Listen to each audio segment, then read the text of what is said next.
Yo, yo, yo guys, check, kamusta mga idol? So ayan, mag-update tayo ngayong Monday. Grabe mga Lodi, kahit mga OG, mga veterans nagkakamali mga idol ngayong mga ganitong panahon. Mga Lods, no? Paano pa kaya tayo mga ordinaryong trader lamang? 'Di ba? Sila sila ay nahihirapan din, no? Pero tayo, si-check natin kung ano ang mangyayari sa atin, mga idol, no? Pero bago ang lahat,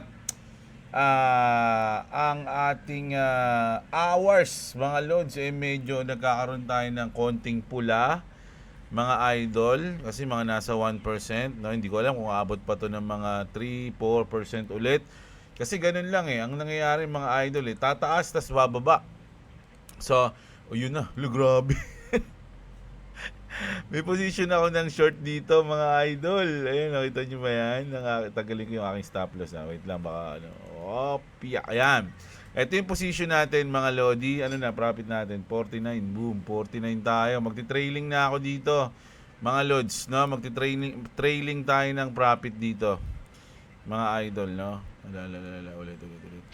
Nagulat ako dun Biglang tumaas Biglang bumaba pala, I'm sorry.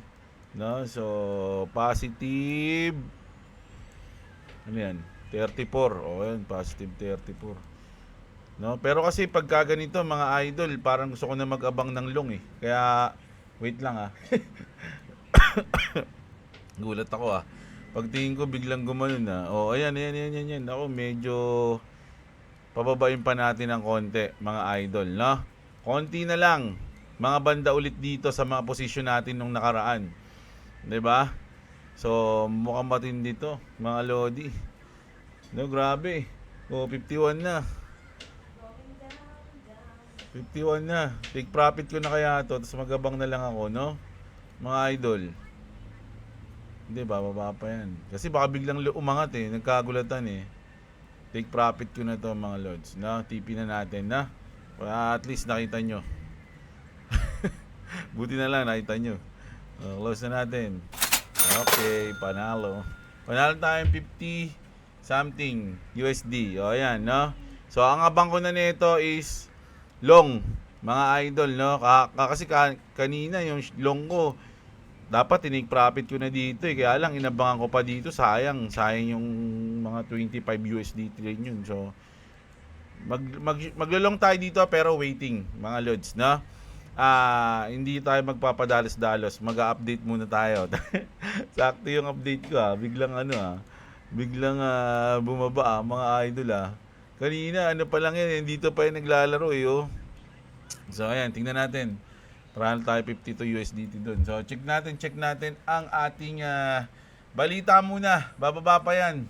Mga idol, nanigurado lang ako ng profit, no? So let's go. Punta tayo dito. Eto mga idol dito muna tayo sa elephant in the room, which is yung mga silver and gold. This setup looks uncomfortably familiar, sabi dito ni George, no? Silver is breaking out right now after spending a long time going nowhere. Pansin niyo si Elon Musk, mga idol, na may tweet si Elon Musk Sabi niya, oh no, silver is gonna use in the something. Ganda, punta natin. Nalimutan ko, hindi ko na save yung na yun yung news na yun Parang may sinabi si Elon Musk na maraming pinagagamitan ng silver. Mga idol, no? Lalo na sa computer, sa kotse, no? At marami pang iba. So ibig sabihin, once na tumaas ang presyo ng silver, mga idol, baka tumaas din yung presyo o maapektuhan yung presyo ng mga bagay na merong silver content. Content ba tawag doon? Meron siyang silver na pyesa, parang ganun, no? Madami. Nawala kasi kanina Sorry mga idol medyo kakaano ko lang kasi medyo busy tayo no? Well, anyway, saan ba yun? Si Elon kasi magpaano nakita ko yun Hanapin ko na lang mamaya, mga idol, no? Pero kailangan di ako minto magsalita para di kayo maboring Ayan. This is not good. Silver is needed in many industrial processes. Si The Professor. Dali, punta ko na nga si The Professor. Mas spelling yan, boss. F-E-S-S. Oh, alam ko, syempre, alam ko yan. Ay, ba't T? F. Ayun eh. Asa na? Hindi, iba yung mukha eh. Si The Professor yan sa ano eh, sa...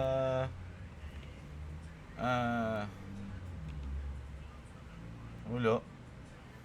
Pati niya, nung at niya at The At News the- Professor. Ayan. Sorry mga Lodiak, ano lang, kapit lang, wait lang. Space. Hindi, dikit-dikit yan Ayun, sa at. big P. Ayan. Ayan, yan, nakita ko na. So, ito. Si The Professor sa ano to sa tawag dun. Ito, nakita ko na. So, ayan sabi dito ni Elon Musk, mga Lodi, this is not good.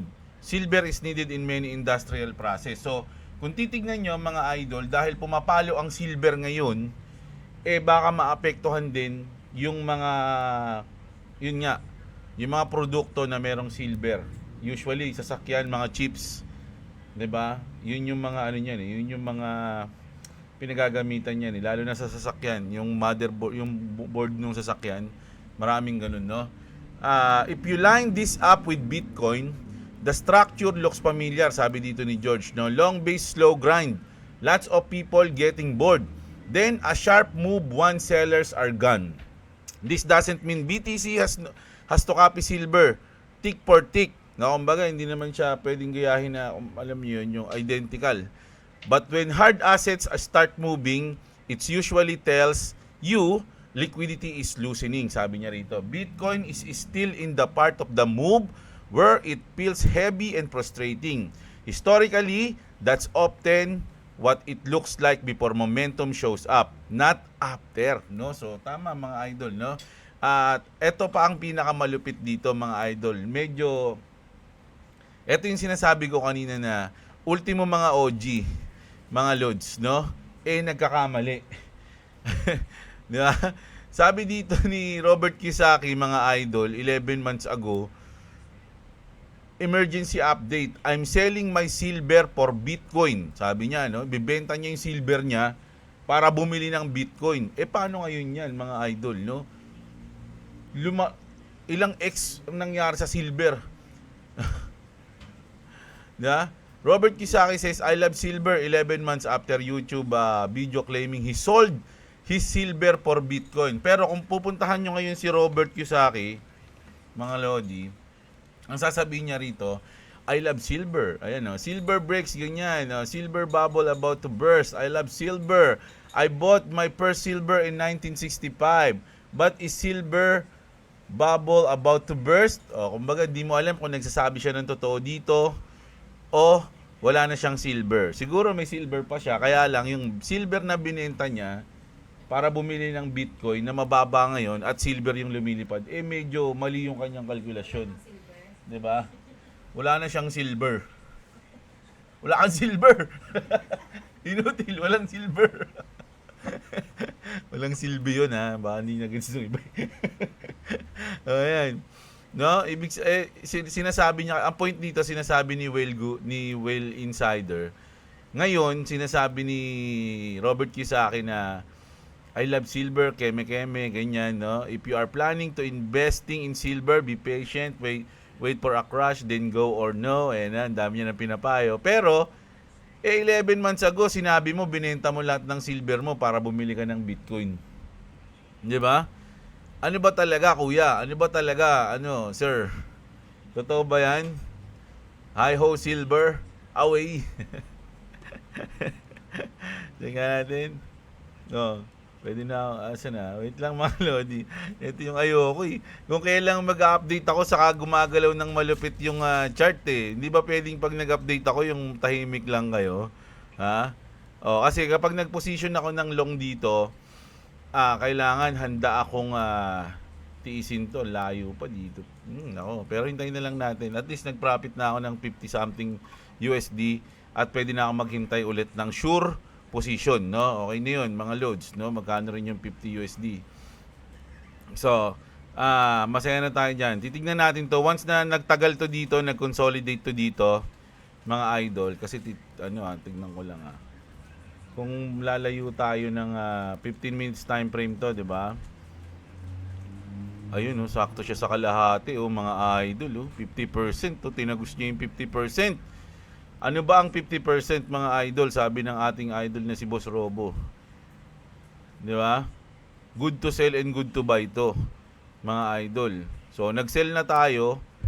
Good to sell Di nag-sell tayo, good to buy din ngayon to kasi baka mag-bounce. So, sige, ganito hanggang matapos lang yung video, mga idol, titignan natin kung magpa-profit tayo, no? Magpo-position tayo ng long. If ever lang Okay? Siyempre maglalagay ako stop loss. Hintayin ko lang muna medyo bumaba ng konti. Magpo-position ako ng long dito, okay? Bumaba lang siya dito ng konti ulit, mga loads. No, kasi dito, parang saktong dito tayo nag-take profit hintayin ko lang bumaba ng konti yan habang nagsasalita tayo at magpo-position tayo ng long. So ayun na nga, no? Ito si Brazil, sorry. Si walang silver. Ayan na siya. Okay? Alam nyo, mga idol, ultimo mga OG, no? Kasi kunyari, ako ilang taon na ako sa mundo ng crypto. 'Di ba? Pero ngayon, dahil nagbago yung cycle, malamang maraming natalo ngayon. Malamang maraming tinamaan ng liquidation ngayon, kahit mga OG na, kahit mga veterans na o matatagal na sa crypto. Ano na lang yung sasabihin nila? Halimbawa, sila Raul Fal, sila ganto ganyan, yung mga sikat na ngayon na alam mong OG. Syempre, hahanap sila ng reason kung bakit nagkakaganto yung market. So, ang iisipin na nila, na delay, ganto, na ganyan. Pwedeng totoo yun, pwede ring hindi totoo, mga idol, no? Pero sabi ko nga sa inyo, ang pinaka sandata o pinaka nananalo sa crypto world is yung nag-hold ng matagal, mga idol, no? Talagang long-term holder. Kumbaga sa edad ko ngayon, kasi mga nasa 65 na ako Sa edad ko ngayon, yung aking i-invest hindi na para sa akin, no? Para na lang sa mga chikito kong anak, no? Sa kanila na lang 'yan, bahala kayo diyan, no? Gusto ko lang pag nag 100 ako hindi ako magtatrabaho. Ganun lang. No, huwag nyo na akong pagtrabahuin, no? Ganun, no? Kumbaga merong, si boss, gusto ko, di ba? Hindi na siya magtatrabaho. Kumbaga maaga siya makapag-retire kung sakali. Di ba? Kumbaga hindi na siya pang sarili. Kaya nga ang swerte ngayon ng mga bata pa, no? Yung mga nasa early 20s, early 30s. Nako, napakaswerte nyo kung namulat na kayo ngayon sa crypto at mag-i-invest kayo ngayong 2025, 2026. Nako, napakaswerte, mga idol, no? Dahil for me, ito yung mga time na parang 2008. Alam niyo yun? Yung The Great Depression, yung talagang medyo bagsak lahat, no? Lahat mababa yung presyo ng lupa. Ang daming bagsak nun, mga lods. Pero yung mga mayayaman ngayon, lalo na yung mga inabot yun, sila yung mga paldo ngayon kasi doon sila nag-invest kung kailang mababa yung market. So ngayon, ganito yung nararamdaman ko doon, mga lodi. Kaya for me, swerte yung mga, alam nyo na, nag-invest ngayon, no? At medyo pero tayo kasi mga idol, nag-invest tayo pero ini-enjoy natin din yung nangyayari. Sabi nga nila, habang papunta ka sa goal mo, enjoyin mo. Parang si Luffy, di ba? Enjoy sila adventure nila hanggang makuha nila yung One Piece. Ganun lang yun tayo ini-enjoy natin, mga idol, no? So, pero nakikita natin yung mga nangyayari sa mga ibang mga audio, sa mga ibang mga tao o yung mga main character sa crypto space, no? Which is sila rin for me talaga walang nakakaalam, mga idol. Kaya kung ikaw iaasa mo yung investment mo o yung pusta mo o yung bodega mo o yung trade mo, kung ano man, basta ginagamitan ng pera, iaasa mo sa mga content creator, sa ganito, sa ganyan. Magtiwala kayo sa akin, yung gantong pera nyo, lalaki to ng ganun. Ayun ang pinaka sobrang scam, mga idol. Ngayon pa lang, sana alam nyo na yun. Pag nandito kayo sa mundo ng crypto, sa mundo ng crypto walang kasiguraduhan, mga lods, no? Ultimo mga matatagal ng veterans nagkakamali, lalo pa tayo, 'di ba? So swing, ano lang mga lods. Swing. Pero sabi nga nila, kung di ka naman greedy, kasi sa tingin ko mga idol pwede mo talaga pag-aralan yung trading eh. Kaya lang, hindi mo pwedeng hasain. Kailangan kasi experience eh. For me, yung attitude ng tao yung hinahasa pag nagtitrade eh. Mga lodi, magre-reflect yung ugali mo sa trading na ginagawa mo. Mga lods, magiging greedy ka, mag-revenge trading ka. Nako, pag-aralan nyo mabuti mga idol. Pero syempre, kung long-term holder naman kayo, spot trading lang, walang problema dun. No? Talagang ang kalaban nyo lang dun, inip. Talagang bibilang kayo ng ilang taon para pakinabangan nyo yung ininvest nyo, mga idol. No? So, ayun yung ano ko dito sa kay Robert Kiyosaki. Sana lang, hindi lahat ng silver niya ibinenta niya noon para bumili ng Bitcoin kasi sayang. Di ba? Nag-ilang times yung yung silver ngayon, mga lodi, from $20 ata to $80. So ilan yun? 4x. Di ba? 4x, 5x. Nako, grabe, sarap, di ba? 5x sabi ko nga kahit 5x lang sa XRP, sobrang happy ko na mga lodi, bayad na yung utang ko. I-start na lang ulit ako. Ganun, no? Tapos ito, isipin nyo alam nyo na yun eh. 'Di ba? Kapag ang mga solid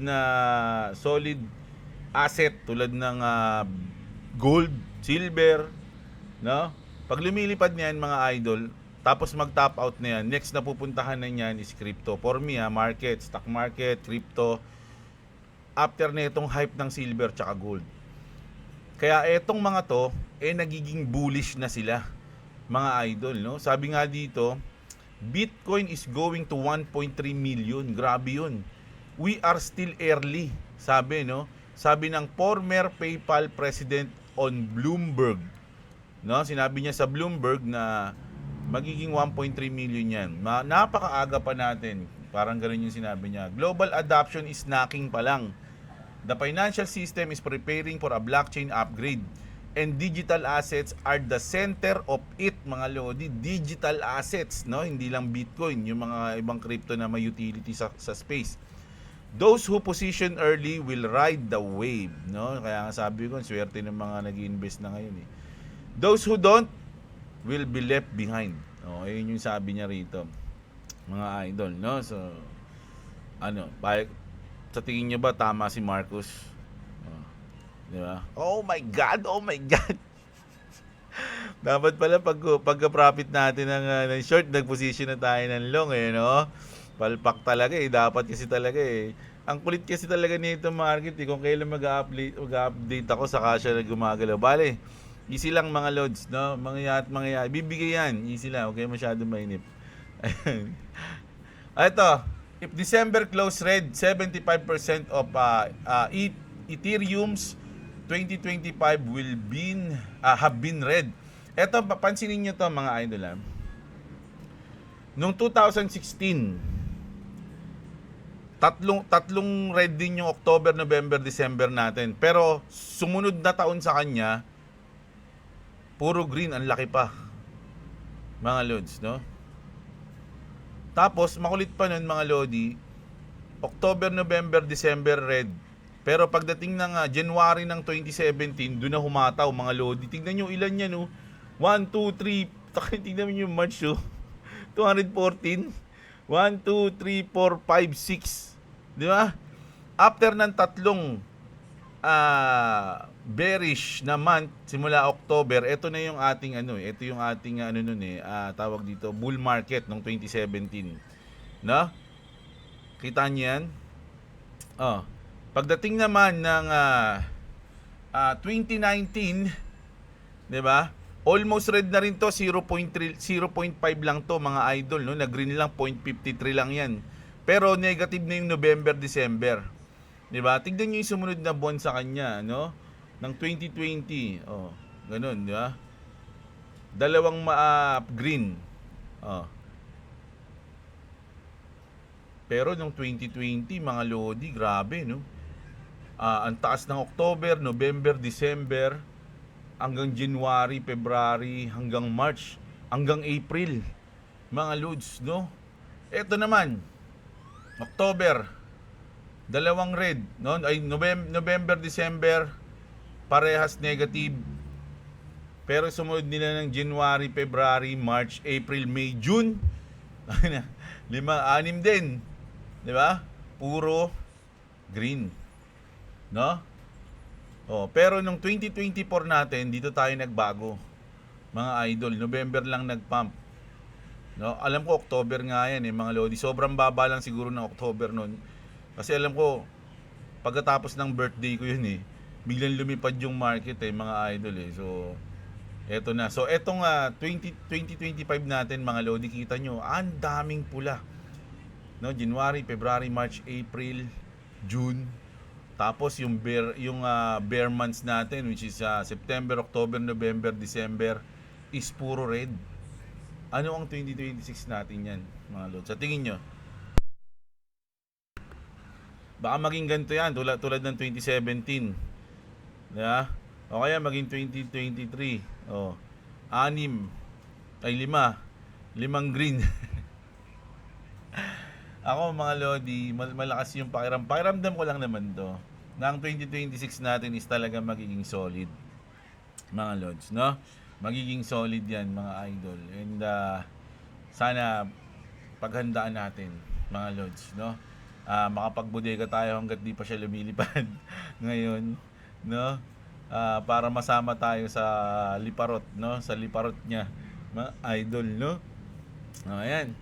Tapos, punta tayo dito. Hindi lang ito hindi lang si yung presidente former PayPal president yung nagsabi na magwa 1.3 million ang Bitcoin. Pati si Raul Pal, hindi naman siya nag-predict ng presyo, pero nga dahil dito, mga idol, nung 2025 natin na parang ito yung pinaka-bottom. Sabi niya dito, mga lodi, according to the macro analyst, we've already experienced the final low, referring to the October 10th crash. Na-experience na daw natin yung pinaka-bottom. No?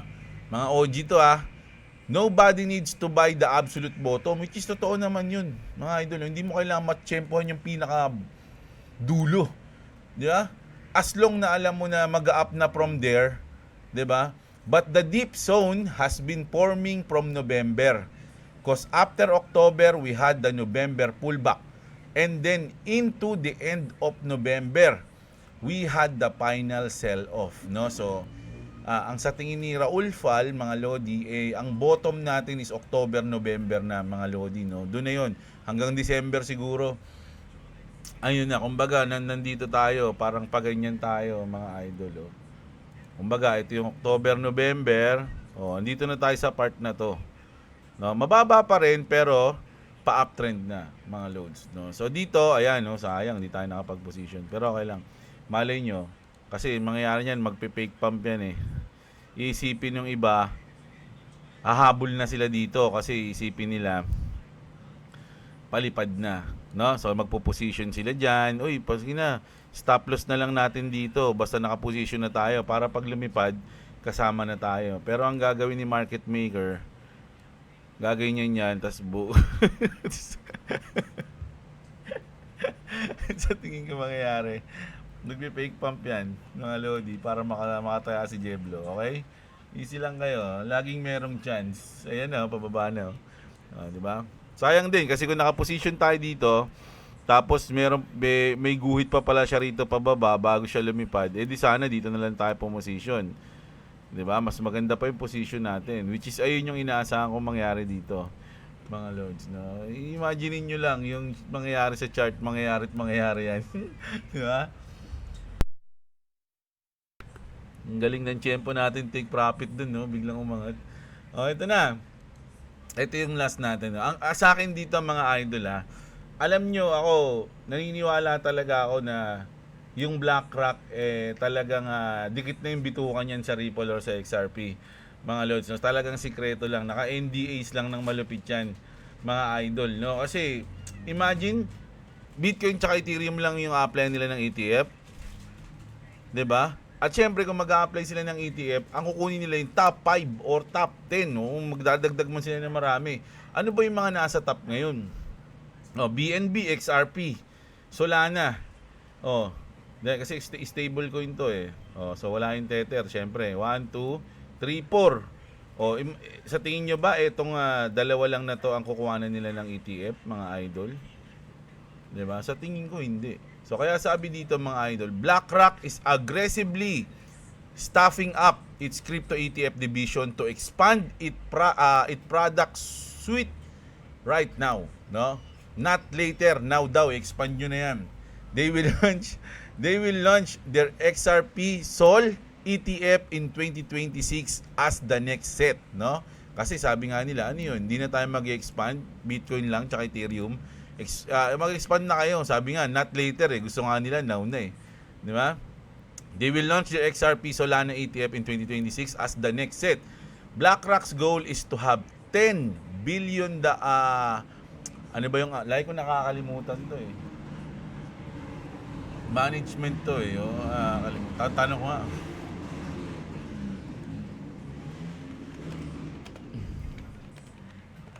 Lagi ko nakakalimutan yung ibig sabihin nito, mga Lodi. Yung AUM. Ito na, sinerch ko na. Asset Under Management. Oh, ayun. Asset Under Management per fund, mga Lodi, no?